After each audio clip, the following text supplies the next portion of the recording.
goeiemorgen mensen. Wanneer de bekendstel doen we het op de MC Kevin. We het al in van 2008. En ons is die sole importer van die brand winch-in-africa. Certified, state compatible, ABR compliant, fietsen, content, blackmatter, Hilux, Ford, Isuzu, Nissan, Cruiser. Baie in.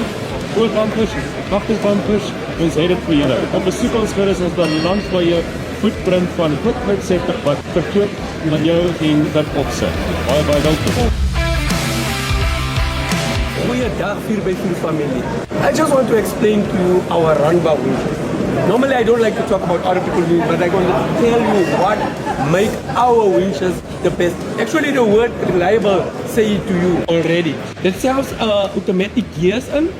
En onze premium winch as die 13.000 XPS submersible underwater. Het gaat een meter diep onder water mensen. Dit wat ik kan zeggen van die Runva winches, die naam zet het al reeds vir jou. Reliable. Dat is die anders. Hoor mense, aan die winch-in-africa. Vandaag het ons op 7 smart lights. DRL combo beam, dit's 'n flat beam, een spot beam, een laks op dit vir 3 kilos op die MCC bumper, pas op enige bumper, enige dashboard, kom met 'n harnas en 'n blackout kamer. Jy sien ons compare hier. Recovery gear. Dat is wat 'n man nodig in vel. Dit is onseker.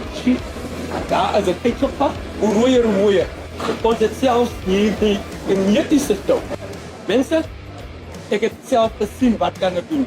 Een plukjes uit. Het was verschillende winch ropes op onze raakmestop, rooi, blauw en zelfs grijs. Deze, en het ons jullie mooi sterk snitslok vervangen. Dat is wat je nodig in die vloed, het is die moderne type. Dank u.